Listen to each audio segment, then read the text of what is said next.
All right, guys, what's up? We got a hell of an episode today. Our first pro athlete coming on, my boy Josué Alfaro. Hope I got that right. Oh yeah, he's good. 5-0 professional boxer, up and coming. He's got another fight September 9th. We're freaking pumped for it. We're gonna dive in, talk about how fight camp's going, talk about a whole bunch of different things, and yeah, September 9th he's gonna add another highlight to the reels. I'm excited. That's the game plan. So let's just get started, man. When, and how did you get into boxing? So I was 12 years old when I first started. We were driving. I was with my dad at the time, and we were driving around in Gettysburg. Okay. And we saw this gym called Glory Gym. And we stopped by, and man, I was a shy kid back then, so it was. I was nervous at the time, so I was like, hopefully nobody's there. I was like, we'll pull out, and I'll never start. I'll never have to come back again. Yeah. But at that time, they opened up at 5. We showed up at 4, and this truck pulled in. We were about to leave, man. We were about to leave. It had been like 30 seconds later, we would have been out. Okay. This truck pulled in. It was the coach, and he took it. I was like, fuck, man. I was like, shit. I don't want to do this. But he took us in, and he talked about boxing a little bit, showed us the gym, and I was like, yeah, I'll give it a try. And the first day, man, I loved it, and I stuck with it ever since. What exact moment got you hooked into boxing?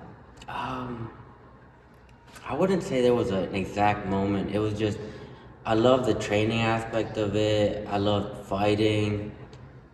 Just the way it makes you feel, man. I loved everything about it, you know? Yeah, that's why we love wrestling, love jiu-jitsu, love all that. The competition aspect. Yeah, the combat. Yeah. Just, it's the coolest thing ever. So you wouldn't say you were like a fighter as a kid? You weren't getting into street fights or? No, I started karate. I had 4.5 years of karate, Okay. so I started at 5. And then around 9.5, that's when I stopped. I got my black belt, and then I was just kind of doing stuff, and yeah, and then at 12, man, that's when I started fighting. Okay. Wow. So how old were you when you had your first amateur fight? 12. 12? Yeah. Oh yeah? So Yeah. same year. Same year, yeah. Wow. So what he had me doing for 3 months straight, it was just I would come in, we would do our workouts, and I would just be standing in front of the mirror, just repetitiously doing technique work, just working on the jabs, the 1 through 6 punches, and after that, start sparring, and then I got my first fight. So Was that in Texas? no, that was in West Virginia. West Virginia was your first fight? Okay. So you were born in Texas and then Dallas, Texas. Dallas, Texas. So then when did you move out here? I was basically a baby, man. Okay. They basically just had me out there, and then we came up here. Okay, cool. So I know he asked what was that defining moment, but when did it become this is gonna be my career? I would say pretty much at 12, man. At 12, you were hooked. Cause yeah, man, I was like, man, you look at, I was watching YouTube, man, you see these champions, and you want to be one of them, man. You want to get a belt, and you just dream of this stuff as a kid, man. And Was that something your parents were like pushing on to you? no, they didn't want me to. Oh, my dad, yeah. My dad, Yeah. he's a man, so he thought it was cool and stuff. But my mother, man, or any woman in my family was just, they were completely against it. Yeah. Seeing a baby get hurt and shit. So they didn't want me to do it at all. So. Is it still that way still? Oh yeah, if they could get me to quit, man, they would love it. But Yeah. man, I just love it. That's how it always is. My mom, she was my biggest fan, but anytime I'd step out, she'd feel all nervous, scared I'd get hurt. Yeah, That's just how it is. it's your kid, man. You know what I mean? For sure. So I was doing some research and I saw you won a Gold Glove title in 2014. Yeah. So, that was probably one of my toughest years. No, it was actually the year before. Okay. But no, yeah, I was running through the competition, man, and just through my aggressive style, and that's helped me excel a lot in boxing. But the biggest issue with the amateurs that I've run into is that my style is more geared for the professional. Okay. Because it takes time to wear you down, wear your opponent down. Constant pressure, breaking them down with body shots. But in an amateur fight, you got 3 rounds. Yeah. And they're very strict with certain things. You hurt a guy, the ref steps in, give him a standing 8 count. So it gives him time to recuperate. Yeah. You got bigger gloves, you got headgear. So, but it went good that year, man. But you know what I mean. The amateurs was really my thing. Okay. Well, let's take a step back to like where you started, because off camera you told us like you fought around here, you fought in Texas, you fought in New York, right? Yeah. So can you walk us through that, like the process of going to Texas, coming to New York, coming back here, like what Well, led you to do that that? that was within a short time span. Mhm. Cause like I've been boxing 16 years. So I pretty much fought my whole career out of Pennsylvania. But I was having some management issues, so I ended up leaving to Texas and look for better opportunities. But the issue there was that boxing's a shady business, Yeah. and I ran into a lot of people that just wanted to take advantage of me. But I was smart enough to be able to see that, and that just prolonged and postponed my career for a good bit. And then I came up to New York, gave that a try out there, but same issue, man. Same You just business. you run into a lot of shady people, and I just ended up coming back, and you know, the guy that I'm with now, he's been real good to me, you know what I Yeah. mean? So he's been able to take my career in the direction where I want it to be. You know? Yeah, let's talk about that. I know, like, that's one of the things in boxing and fighting in general, the managers. Like, they try to get these younger, up-and-coming guys to sign a contract that they're in for a long time, they're getting their win bonus, and it's like these guys are just scumbags who shouldn't even be taking any of these guys' money because they're not doing anything other than sending a couple emails. Yeah, Of course. So how did you do you have a good manager now? Or? Yeah, man. His name's Harry, man. He's awesome, man. I absolutely love the guy. And what I love about our team is that we have such a close-knit relationship. Okay. It's more than just boxing. yeah. We That's good. yeah, I can't even. I'm not even gonna try. Well, I'm gonna give it a try. Harry Kokoronis. That's his last name. He's from Greece. Uh-huh. So he's known Julio Alvarez is my coach. He's known Julio for years. He actually trained him. He had a couple amateur fights. But yeah, man, he loves the sport. He told me, he said, I just want to see you do good. Yeah. If nothing comes of it, I'm okay with it. I just want to see. I'm not even under contract with the guy. You know what I Okay. mean? So he's just doing it basically because he wants to see me. Yeah. You know what I mean? And Julio, I've been with Julio since I was close to 16, like 15 and a half.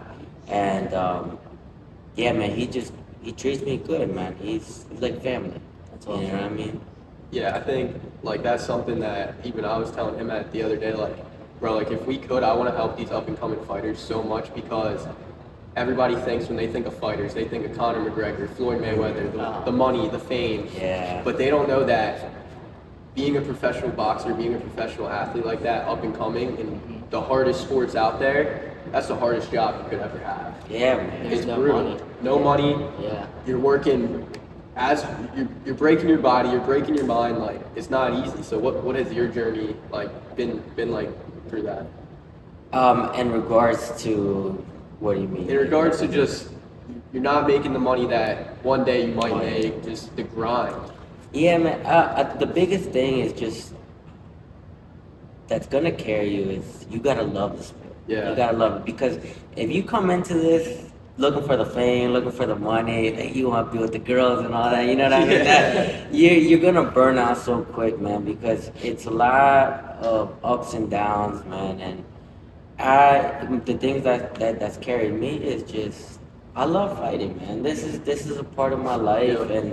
and just I wake up, I do my training, and sure it gets tiresome, man, but it's because I love fighting, I love the sport, and I've been able to keep going on for so long, you know what I mean? Yeah. But if it wasn't for that, like I said, I get guys all the time. We get guys in the gym or that want me to train them. Then they want they want to be a world champion. Yeah. They want that, but that's their direct line that they're looking at right away. And Yeah. like, dude, it's gonna take you years for you to even get close to that. Yeah. You know. So like, how do you see the trajectory of your career? Like, winning, like, how many fights would you say you have to win until you can get in that big promotion? And like, where is that big promotion? So our game plan is we're looking at about 10 or 15-0. Okay. So getting about 10 more fights, and that's when we would be looking for a title shot. We have to build up from 4 rounds to 6 rounds to 8 rounds to 10 rounds, 12 rounds. That would be for a belt. You know what I mean? Right now, we're going to transition to September 9th. It's going to be a 6-round fight. So that's going to be a step up. 2 extra rounds, 6 minutes. It's a little bit more taxing, but you know, I know we can do it. But yeah, that's what we're looking at. 10 more fights to get to about 10, 15 and 0. And we're getting for a title fight. So will there be title fights happening at this event? No. No. Do they happen locally at all, or? Yeah, they do. They Okay. do. They're for smaller belts, you know what I mean. But it's a build up. One of the biggest belts. You got the WBC, Okay. WBA. What organization is that at? World Boxing Organization. Honestly, man, I don't know. I just know WBO. That's like the biggest belt. You know what I mean? Yeah. But the other one is IBF, International Boxing Federation. Yeah, some shit like that. Yeah. Nice. So, do you got any predictions for this fight coming up?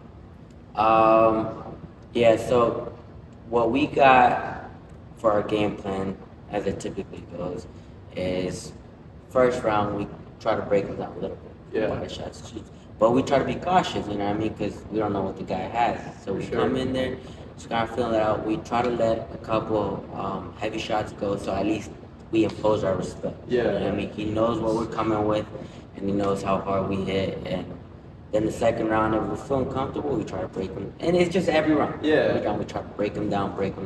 And if he breaks, he breaks. You know what I mean? If we don't get the knockout, we don't get it. But that's what we go for. Nice. Try to take it out of the judges' hands. Yeah, for sure. How much do you watch a lot of film for fights, or not really? If there is, Yeah. we try. We try to Okay. look at it. My coach is very old school. He don't give a Yeah. shit. He's he has an overwhelming amount of confidence in his fighters, Okay. which is extremely good. Yeah. But I try to look at it. I'm like, if I can take the advantage and of looking at like, yo, this guy makes this mistake or he does this, and that, then I'm gonna take advantage of it. You know what I mean? Especially with the internet, Yeah. everything's up there. So. Is there film on a lot of the fighters like in this organization?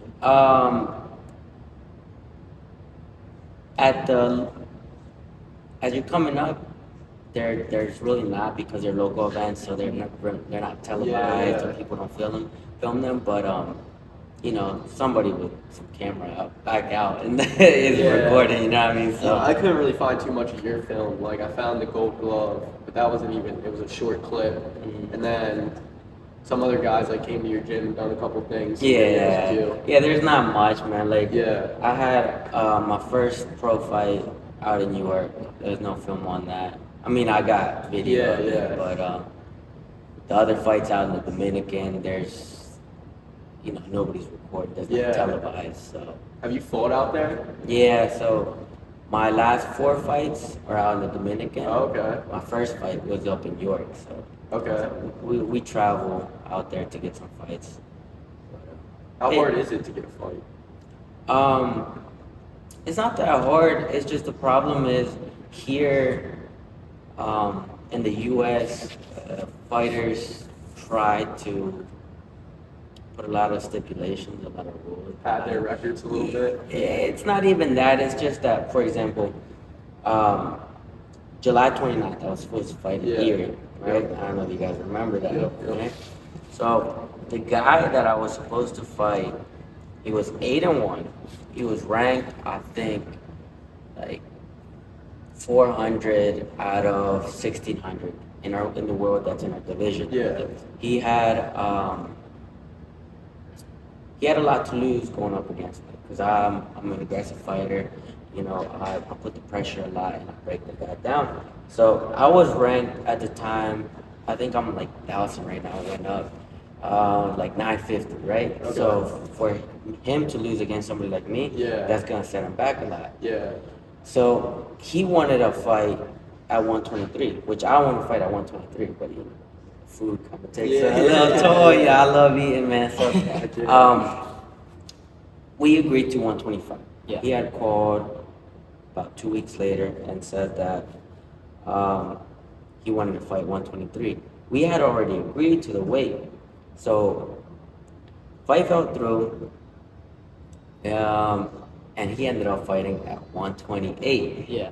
3 pounds above what we had originally agreed to. Yeah. So what I'm trying to say is that here in the U.S., people are very, very, I would say, drama queens. Like Yeah. they want Yeah, everything a certain way. But you know, you go to another country, man, they're gonna take the fight. Yeah, they just want the fight. money. Yeah, they for need the sure. money. You know what I mean? So that's what makes it easier for us to be able to fight. And like we want to fight in Mexico too, because they're gonna take the fights. You know what I mean? And Yeah. we need to stay active. And that's a big man. It's been like 6 months since I fought. You know? Yeah. Do you think there's a time where a big enough fight arises and he's high enough up in the rankings to where you kind of take a hit on the contract side? You know, it's like not quite the terms you want. But do you think it'd be worth it? Yeah, if it depends on the circumstances. Yeah. Like the guy, the style, and you know what I mean. It just there's a lot of circumstances or a lot of details behind that. Yeah. And if it makes sense, you know, we like you said, we take the hit, and if it's maybe the weight or the money or the rounds, whatever, you know what I mean. I would do it. You know what I mean? Like say he's like a top 100 fighter. You're like, oh, this is my shot to get in. Yeah. You know. Yeah. No, yeah, for sure, man. If it makes sense and our team agrees to it, and they think we come together as a team, we're like, hey, this is in our best benefit to do it. We're gonna do it. You know. Nice. So September 9th, after you get this win, what are you going to eat afterwards? Everything, man. Everything I can get my hands on, man. Yeah. I think the biggest thing is probably a buffet, Chinese, man. Cool. Yeah, bro. Chinese yeah. buffet. Yeah, man. And let us know. We know how to eat some food too. We were talking about that before the weight cuts and just. Yeah, man. That's one of my biggest issues, man. Is I learn a lot off of these fights, man. The last fight that I made a big ass mistake. So after it, man, what's the first thing I ate? I went out and got a pint of ice cream, man. And then I forget what else I was eating like steak and then man, I was full. This is before the fight. Yeah, the after weigh-ins. Yeah, man. Yeah, the first thing I ate was a pint of ice cream, man. You know, and I know better. I know better, but you know, in that moment, man, you're blinded. You just want to. You're so hungry, bro. Like you just want to eat.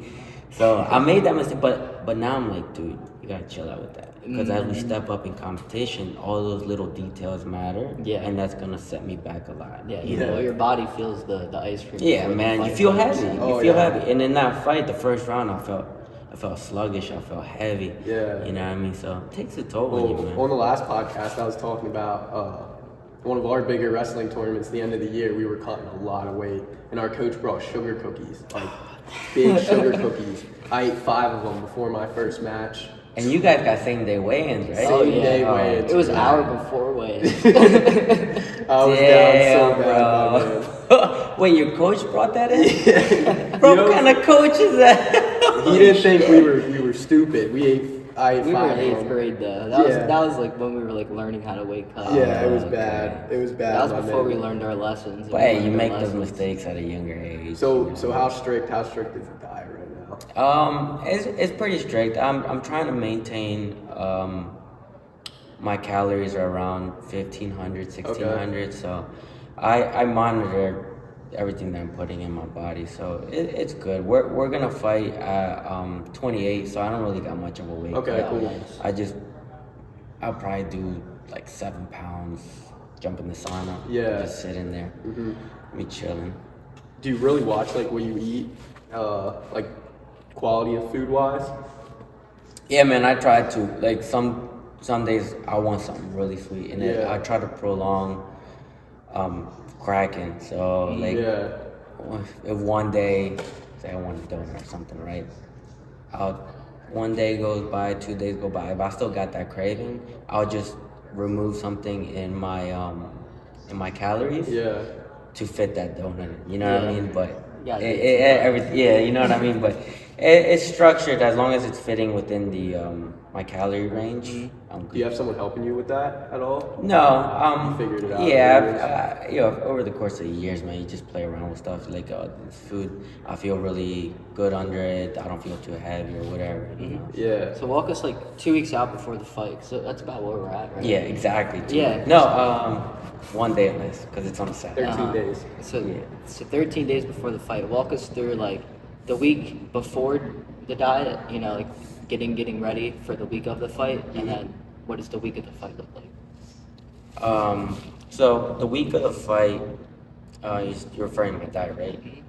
The week of the fight, we got it stays the same. I would say where I really start to dial back at would be Wednesday. Okay. Wednesday's really low in calories. I'd say probably we're hitting about 1,000, and then What day do you weigh in? we got 24 hours. So, So Friday- we would weigh in Friday afternoon, and then Friday I would nothing.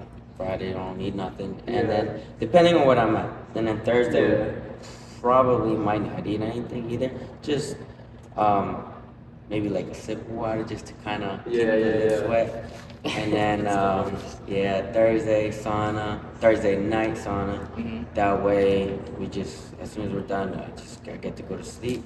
And then Friday, you know, you just kind of maintain and go weigh in, and go eat. Are you able to sleep after that? Because I've always had a tough time after the sauna sit. You do that big weight cut. I've never been able to sleep. That's the hardest part, and that's something I'm running into now, man. It's so hard for me to shut my body off. Like physically, I'm tired, but mentally, I'm just awake. Yeah. And it's so hard for me to shut my body off every day. And Yeah. that's one of the biggest issues. Trying to sleep the day before weigh-ins, after the weight cut, or even the day before the fight. But You're in that like starvation mode. Your brain's just man, on. It's impossible thinking to about sleep. food. That's very Thinking about true. food, Thinking man. about calling that pizza shop late at night or something. Tell me about it. 2 more weeks, my man. Then you can eat Chinese buffet, I know, baby. man. I want to Looking see the forward to it. balloon up. Do you balloon up pretty good? No, I try not to. Yeah. Because I don't want to feel heavy for my fight. I want to feel fast. I want to feel agile, you know. So I just Well, eat. after the fight. After. Oh, yeah. Well, that's another thing that I'm learning. I give myself one day, which is that Saturday, where I can just go crazy, do what I want. You know? And Sunday I'll dial back. I also eat, you know, pretty regular. But Yeah. I dial back. Yeah. So it's like even out of fight camp, you're trying to stay pretty dialed. Yeah, definitely. For sure. So we couldn't have a boxer on and not bring up Jake Paul, man. So I mean, me and you have talked about it, but you kind of seem to think that he's good for the boxing community. Yeah, man, he's a good dude, man. I think I always look at things this way. When you do good, people always got something to say. Yeah. You do bad, they definitely got something to say. Yeah. I heard that this one event fell through of his, and he still ended up paying all the purses for the fighters, man. And then on the other events, he'll give fighters bonuses, and he pays them all really well. Sure, there's things that he says that you know, it's a little ridiculous. Yeah. Like he really tries to make it seem like he grew up, he had nothing growing up, and things like that, and boxing saves him and stuff, but which is not true. But like I said, I think he brings a lot of eyes to the sport and people that wouldn't watch boxing. Now they aren't. So do you think it's bringing like a big row of people that just watch like Jake Paul and like the influencers, do you think that transfers over to like real boxing? Yeah, I would think so, because then they would watch. Maybe there's somebody on the undercard that they watch, and they're like, oh, shit, this guy's pretty good, and now they want to follow that guy's career, and then they get more into boxing, and then that brings just more eyes to boxing. You know what I mean? In general. Yeah, So, for sure. I think it's good. How good do you think Jake Paul is for being like For being a new to the game YouTuber, or and for being a YouTuber? yeah, I think he's pretty good, man. He takes it serious. Like I watch. Obviously, man, he's not anything crazy, but yeah, I think he does pretty good, man. I think he's pretty good for being Jake Paul. Well, yeah, I mean, I think it's impressive that he can beat former world champions, even though it is MMA, and they're not near the caliber of boxing, but I think that's impressive. And I mean, we did see what happened when he fought the one Fury guy. Tommy Fury. Fury. We got to bring up Tyson Fury too, man. What do you think of the Gypsy King? Dude, he's awesome. He's unreal. Yeah, his skill, man. His fights with Deontay Wilder, Yep. awesome, bro. Awesome fights. What do you think makes him different? Like it's such an interesting build. Like you look at him, he doesn't look And he like floats. Interesting, not interesting. He's fat. He's just fat as fuck, man. But hey, man, that just goes to show that, muscles don't win fights. I mean, that's a perfect prime example of that. His skills are awesome for his size. For somebody at a heavyweight level, awesome fight. Yeah, it's incredible. Then so this is something we've been talking about, but I'm sure you're familiar with Devin Haney. Mm-hmm. So do you know who Bradley Martin is? That big dude, right? Yeah, the big dude. Bodybuilder. So do you think Devin Haney could take him in a street fight? Man, this is always a thing with fighters, with boxers specifically. I'm honest, man. I'm honest. Look, I know very minimal ground game. I've taken a couple classes. Yeah. And I have karate, so I know how to kick and stuff. But when it comes to a street fight, you got a bunch of different variables. You got people using weapons, or you got concrete out there. You get slammed on concrete, if somebody that size gets a hold of you and, takes you down to the ground, you're not getting much leverage and not much power punching from the ground, you know what I mean? Yeah. And even a guy like Devin Haney, he's not a power puncher. His style is more of a technical style, where he's using the ring, he's using angles, using footwork, so he's already at a detriment with his size, but he don't really got much pop to his punch, you know what I mean? So fighting somebody like Bradley Martin, you're at a disadvantage, so I think for somebody like him, if they fought, Bradley Martin would fight. Yeah. Honestly. See, This I dude think- is size. Yeah, dude, Wow. he's huge. He's man. like 6'4", 260. Yeah. Or something like People that. want to, and I just said muscle don't win fights, but at a certain point, Yeah. size does kind of take over. Yeah, for sure. I think Haney would definitely land shots. Like if Bradley Martin was coming, he would definitely hit it. But one, I don't think he could hit him hard enough. Yeah. Two, I feel like Bradley would pick him up and smash him off the concrete. Your punches don't really. That's why there's weight classes in Yeah, boxing. yeah. You know what I mean? Now you're talking about, let's say, Canelo fights at 160. He went up, I think, 168. Yeah. Yeah, he fought somebody like Bradley Martin. He It'd be a would different probably sleep him. You know what I mean? Yeah, that's That'd tough. be I'd say the so. That's tough. So there's like something happening in like the MMA community. Like so there's Mighty Mouse, Demetrius Johnson. He are you familiar with him at all? Yeah. So like he's obviously super good. He's a super well-rounded fighter. Great Brazilian Jiu-Jitsu. Great striker. Like he's just a great all-around fighter. One of the best of all time. But he's actually he said he'll fight Bradley Martin in like a jiu-jitsu match. Yeah. And, like I think he'll win in that. Like when it comes to like just base jiu-jitsu, 'cause I think that's all it is. It's gonna be like a no time limit jiu-jitsu match. I think even though he weighs like 125, 135, he's still gonna choke. In that rule set, he's gonna win. Yeah. But Can street they fight's slam? different than Can that. they slam? They can't slam in that, can they? I think they can slam. Yeah, you can get away with it. In jiu-jitsu? Not traditionally. I'll show you this video then, but Conor McGregor's coach fought a guy similar to the size of Bradley Martin, and the guy tried to slam him, and he just like moved his hips and choked him out. No shit. When you're good at grappling, it's tough. Especially jiu-jitsu. Like, even if you get slammed but you land in a guillotine, it's like... See, that's why a street fight's so different, because like, what if jiu-jitsu won't show anything. It'll show that Mighty Mouse can dance around and roll around him for 15 minutes, make him tired, and then choke him out. Yeah, that's Street probably fight, what Bradley Martin's gonna be freaking red, steaming. No matter where you're at, he's gonna try to pick you up and dive on you and just be throwing fists. How long do you think that lasted? It's gonna be a hell of a 2 minutes. And if he can survive that, he might win. But so no one's ever tested you in the streets? When I was younger, yeah. But I always tell kids that come into the gym, you know, my gym's in York, so we got a bunch of I always call them hoodlums, like a bunch of ghetto kids. I We tell grew up in them, York, so we know. yeah, I fuck around with them, but I always tell them, they ask me the same thing. I always tell them, like, dude, it's not worth it. You get involved with cops. You got court dates. You got pay out money and stuff, and then you do something. Now you're looking over your shoulder, making sure, like, you know, it's something that come back at you. It's not like the sport. You fight and it stays there. You know what I mean? Yeah. It's out there. You can kill somebody too. It's just people can say what they want. I'll let it, you know, go over my head. Yeah. Whatever. I'll keep. As long as they don't touch me. Yeah. So I always just avoid stuff. And I'll avoid scenarios too where there's gonna be the probability of fights. You know what I mean? Like, I just don't do that.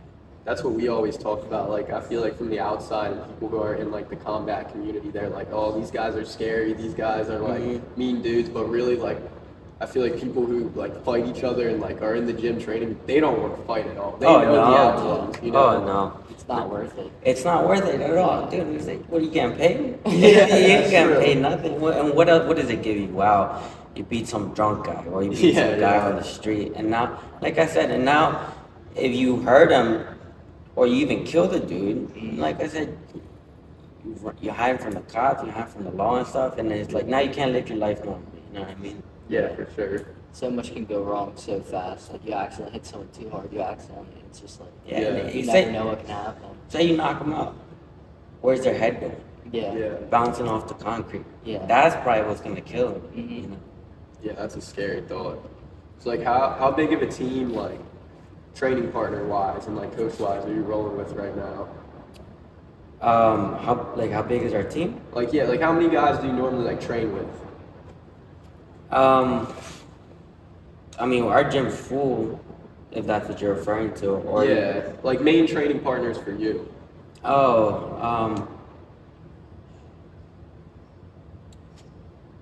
We got like 3 guys. We got 1 guy that's a pro, and then the other 2 guys are amateurs. But they're pretty consistent with me. Like, they'll come in at the same time. Okay. And we kind of just train as a group. And then we got the general group. Like, where they Yeah. come and stuff like that. See, How I was- often do you spar and stuff? I try to keep it at 2 times a week. Okay. You know, just try to get your hands going, you know what I mean? Making sure that you feel comfortable in there. That's the whole purpose behind. Like, what I don't like is that some guys take sparring as like a fight, like a real fight. I'm like, dude, we're here to work on different stuff, work on this combination. You know, you want to work on, let's say, head movement. And it's hard to find sparring partners that are on that same level, because sometimes you go to a gym and it's just like, dude, we're not getting paid from this stuff, bro. like we're gonna get brain damage. Like, you work on what you gotta work on, I'll work on what I gotta work on. But the moment it turns into a fight, they're taking it serious, then it's like, all right, dude, like I gotta take it as a fight now, because if not, I'm gonna get hurt. You know what I mean? So That happened to me at the doing jujitsu the other day. This Oh, yeah? Brazilian, What happened? he's been coming and like I talked to him, super cool dude, And like I go and roll with him, like he was kind of letting me work my game. I could tell just from that he was a lot better than me. And so next thing you know, like we have a thing like you throw a submission, you get there quick, finish slow. And this dude like just like hit a roll, spin, straight knee bar, and like there was no hesitation. And I'm tapping, let's go, all right, cool, we go again. Completely smashes me, full on arm bar, like immediately like inches from breaking. Like I tapped like when it was going back, he would have hurt me. And then This guy's like not small either. yeah, He's this a guy's big probably guy. like 80 pounds bigger than me, like 200 pounds or more. He's more. Damn. He's like 220. So when you guys, is this basically what I would consider sparring for boxing? And that's what like you guys would call a very light spar, like So do you- 50%. Do you guys take into consideration the weight, or do you guys just? Not really. Not really. You try, but like now, like I know the big guys who will be kind to me and not freaking just sit on me. You know what I mean? But jiu-jitsu, you can kind of roll with anyone. It does suck when you're rolling with the big guy and he just lays on you. Yeah. You know. But this guy, like, after that, I was like, I'm gonna fight. Like he's gonna hurt me. Yeah. And I just won't roll with him again. That pissed me off. a Yeah, lot. man. And you learn off of that stuff too, man. You're just like, whoa, that's not the guy that I'm gonna be rolling with We're not anymore. training with him anymore. Yeah. And then the next day, he hurts a kid, and I'm talking to two other guys. They're like, "Yeah, I don't roll with him." And it's like, bro, eventually you're just not gonna have anyone to roll with Exactly. here. And Exactly. I don't know. That's It's a big ego thing, I think. Yeah.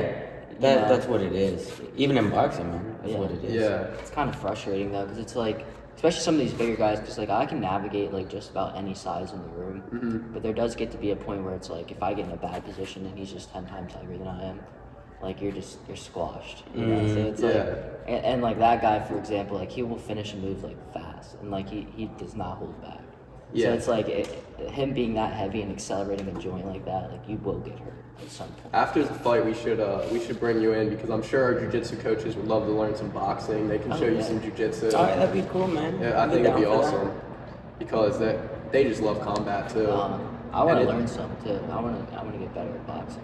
Yeah, man. I think it's good for anybody. For man. sure. You gotta learn. You should learn how to be on the ground, and what to do when you get taken down, or take somebody down, or what to do with your legs. Know how to kick.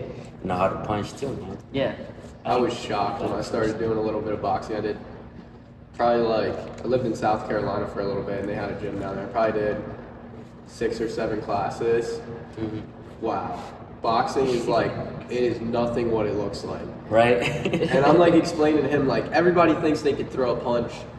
And I was like, we teach a little bit of wrestling at this gym. And I was like, it would be like a guy, his first day doing like a double leg takedown is my punch. Like, it's just, it feels weird. The feet, I Yeah. can't move my feet and my hands. Like, Yeah, man. It feels so unnatural at Yeah. first, but you know, then you got them guys that are like, they're watching fights and like, dude, I would do this, and I was Yeah. like, no, you wouldn't, bro. No, you wouldn't. The beer, that's what's talking. Man. yeah, the alcohol. Yeah, man. There's so many people who are like that, but you probably think this is funny. So we would all spar. There were some good guys in the room, like some good MMA guys, but there was this big black dude. He fought bare knuckle. He was a pro, and he definitely was good. And like You somehow, fought bare knuckle, like, yeah. okay. And so somehow like I got matched up with him. Like he was cool, dude. Like I knew he wasn't gonna win. But like this, he just stood there like this, and like I would just like throw combos, like hit him, and then he would just throw one. It was probably like 10%, but to me it was like it rocked It was me every heavy. time. Yeah. So I'd just be throwing. He would just throw one hook, and I'd be like boom, and that there was fear in my eyes with that, bro. Yeah. It's one Is that the guy punch he that would have teeth put me kicked you? down. Is Huh? that the guy who teeth kicked you? No, that was Lorenzo. Lorenzo is huge. We're not gonna talk about that. Yeah, I got kicked in the stomach and threw up the one time Shit. Bro. after some sushi. And you realize you're not recording. Yep. Yeah. Yeah. That's happened. Yeah, funny So my- shit. You do all the It was work. our best episode. Yeah, too, so my actually. dad It was like, so he's crazy. 10 years sober, and we were talking about like his journey through like alcohol and substance abuse, and like me and him are like damn near crying like halfway through, and like it's a really good episode. Me and Ivan are hype afterwards, like let's go, that was a good one. So much Go check, and emotion. Ivan's like, bro, the camera's not recording. When did you realize? After After. like right after you It were was done? like an hour long, and it got like 23 minutes.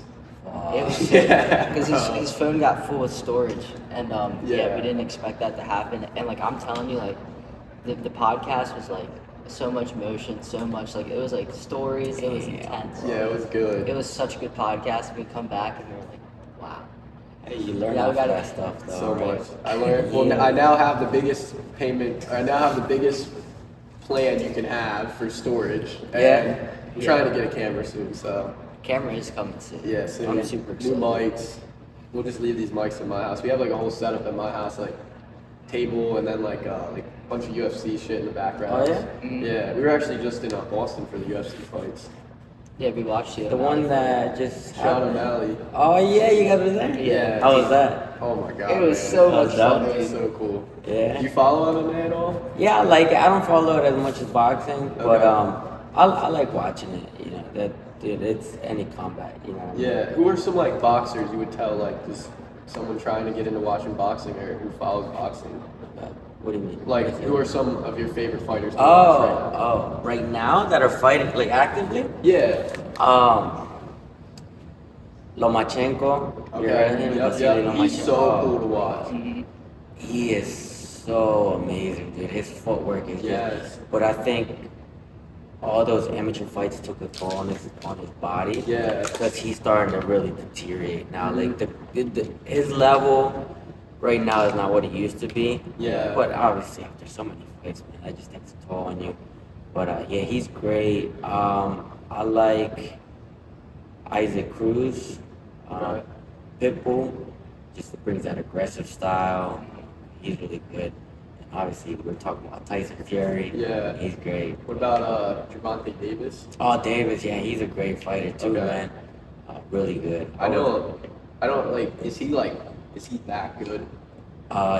Yeah, I think he is that good. Okay. Like I said before, man, you do good, people are gonna have something to Yeah, say. for sure. Because he's at the top level, he's being criticized for everything, every little move he does, man. People always got something to say, but at the end of the day, I always say, who are you to be criticizing somebody like him? Yeah. You know what I mean? It's always people that don't know shit about Or they're boxing. jealous. He's in the Or they're spot. He's got jealous. the money. He's got the girls. He's got the fame. Exactly, He's got some exactly. legal trouble though. but- Yeah, you gotta. And that's another thing, man. You're scrutinized. You're under the spotlight, man. You really got to be careful about what you're doing. You know what I mean? And I think one of the biggest things too is that you're gonna be a role model for kids. Yeah. And kids are looking up to you, man.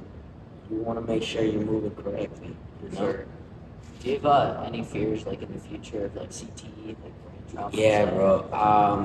I really believe in the power of the mind. So, you know, what you think, is what you become. And I might be a little bit more on that far-fetched side in the sense that I believe in the power of the imagination. So I don't like to think about that stuff.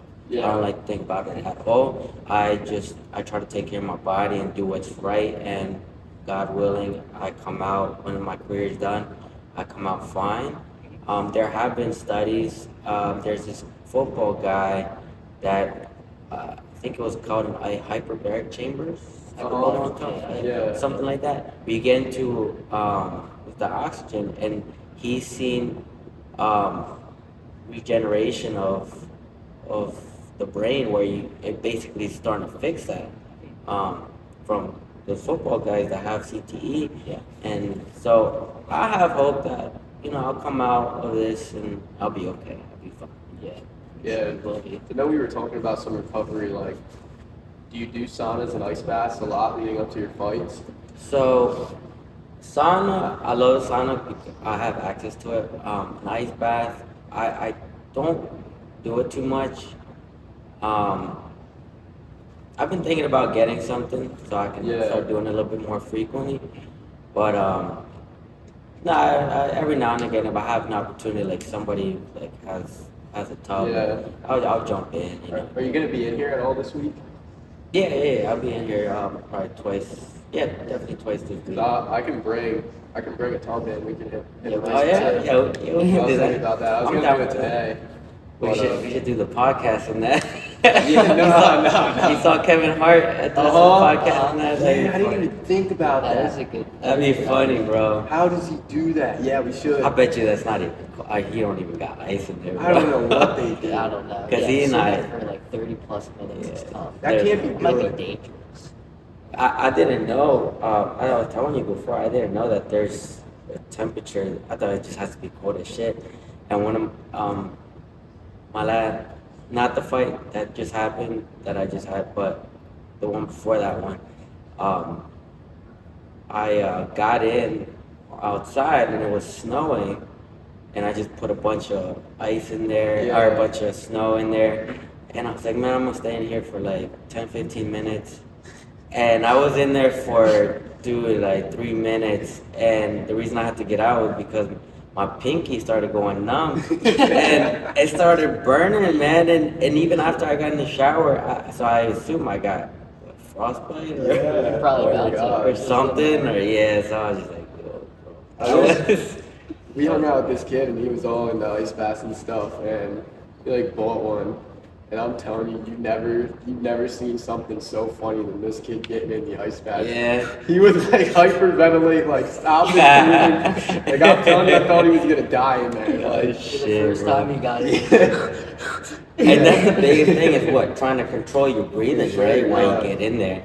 And you get in there like that, you start shuddering Yeah. and shit. It's just fuck. Once you calm down, though, like the people that really do ice baths, they sit there and they sift.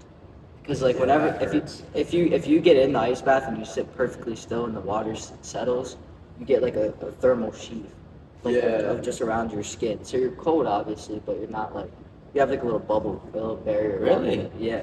So when you sit there and sift, you break it, and then you get like extra cold. Yeah. Like you really get cold. So explain that to me again. Do you get a thermal?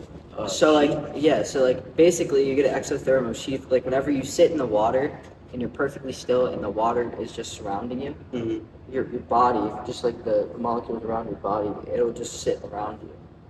So the second you start sifting, you'll break that. So like, you ever like stick your hand in some water and you kind of just see like the water on the skin? It's not.